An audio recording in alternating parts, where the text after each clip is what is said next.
Scratch is a coding tool and social media platform where people make game, I play game, then I get money from talking about games. So in this episode of Games on Scratch, I'll be taking a look at reimaginings of the once mega popular battle royale game, Fortnite. So the first game is simply titled Fortnite. We start out in the lobby. After that, we enter the game, and we go on the battle bus, where it scrolls across a crunched PNG of what I'm assuming to be the Fortnite map. Then we suddenly jump into MS Paint as we land, only to be immediately hit with a grenade and killed. Not a hacker.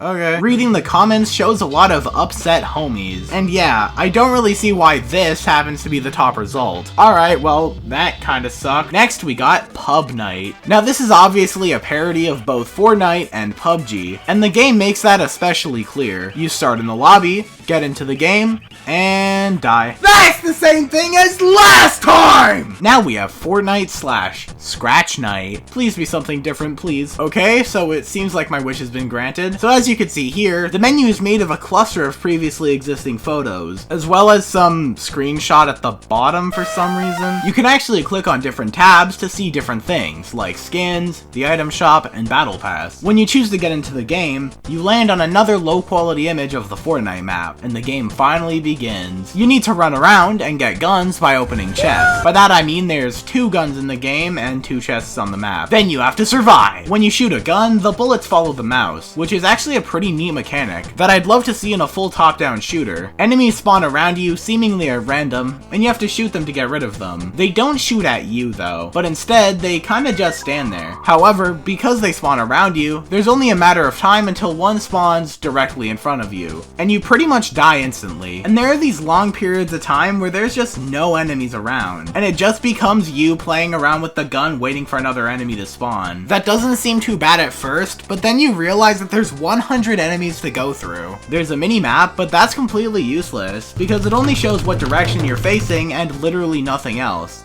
This game isn't very good. Moving on. Here's Fortnite Beta. So in this game, you, land. I know there's supposed to be more to this game, because upon reset you could see elements of a choice selection screen. This was probably meant to take you to one of the 3 locations seen here, but in the actual game it never appears, since after the landing phase everything just goes black. Here's Fortnite, a platformer. In this game you play as the Fortnite Vendetta skin, and you have to collect V-Bucks and dodge lava. The levels start out pretty standard, having you jump around lava spikes, but later levels end up getting pretty creative, like this level where you jump on text, or this level where you jump on dots. Then you fight the gaming god, John Wick himself. He summons this red ball to chase you down, and when it touches you, you die instantly. To win the fight, you have to have the red ball make contact with John Wick, and that'll lower his health a tiny little bit. You see, the issue is that the ball moves faster than you do, and John Wick has a lot of health. Luckily though, dying doesn't actually reset John Wick's health, so you could just die and respawn over and over again waiting for him to die. And after you finally beat him, that's the end of the game, so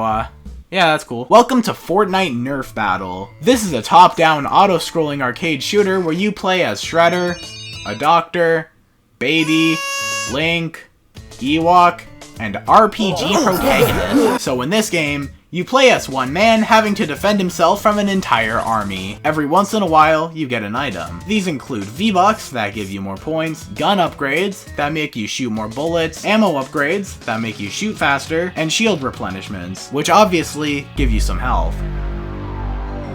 Over time, more and more enemies start to appear, leading up to the entire military coming at you at once, featuring tanks, soldiers, and soldiers. Really, the only connections between this game and Fortnite are the inclusion of V-Bucks and the background music. But hey, at least this game has some sort of gameplay, which is better than a lot of the ones before it. This one's called Fortnite Fun. It better be pretty fun, or else. So, this is just a Flappy Bird ripoff designed to look like Fortnite. You play as what appears to be the Scout doing the Orange Justice emo, and I guess he's wearing rocket boots because he can fly now, and you have to jump through gray lines while collecting chests to get points. Sometimes power-ups appear and give you a little boost, but besides that, it's just Flappy Bird. Alright, you know what's coming next.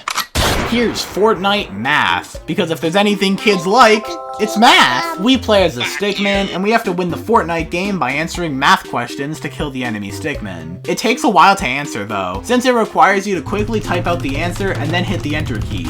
Like, I'm used to using a calculator. How am I supposed to work with this? Regardless, the animations look pretty clean. You get a new gun every time you get a kill, and even though it doesn't help you at all, it's still nice to see some actual elements from the game being depicted here. You lose if you take too long to answer a question. And summer break just started, so fuck this. Seriously though, it's super cool knowing that this was most definitely used in a classroom at some point in time. So good on you, Mr. Velasquez. This one's called Fortnite Laser Tag. So this is a platformer where you play as Jonesy and you have to make it to the end of the levels. You have a gun, and you have to dodge traps and shoot bad guys. There are also llamas that are here for some reason, and when you shoot them, they do this.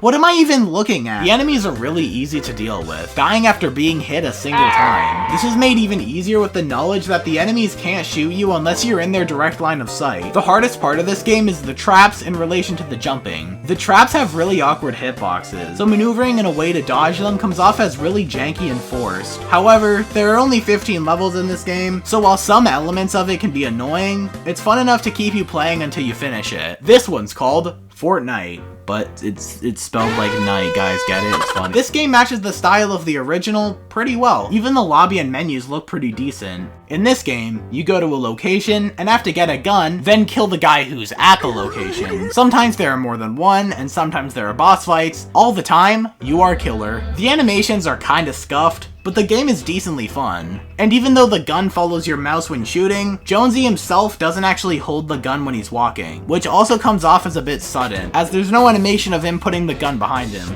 And there's a serious issue with some of the guns in this game. Sometimes when you pick up a tac shotgun, or some other guns, it just, doesn't shoot. The bullets straight up hover in place. There's also a game mode that's supposed to mirror the original game, but it doesn't really work due to the exact same issue. Overall, this game is pretty alright. The gameplay itself gets pretty repetitive after a while, but it's definitely the most ambitious game I've played so far. It's actually kinda like what those short games I played earlier wished they were, since those earlier ones try to replicate Fortnite, and they do that rather poorly. This game is Fortnite Pixel Platformer. Now this is a Fortnite platformer, but pixels. So you basically just collect V-Bucks and dodge dynamite. There are also these llamas that you can bounce off of to jump higher, but then you eventually make it to a level that's literally impossible. This level requires you to jump unreasonably high, and you just can't do that. So fuck this game! Right after I buy V-Buck music. Hell yeah. The last game I'll be looking at is Fortnite Z. This is by far the best game in this video. The game starts out with a banger cutscene. Then we can see the menu, where there's actually quite a lot going on. Instead of just straight up recreating Fortnite's UI, the game opts for a slightly different layout.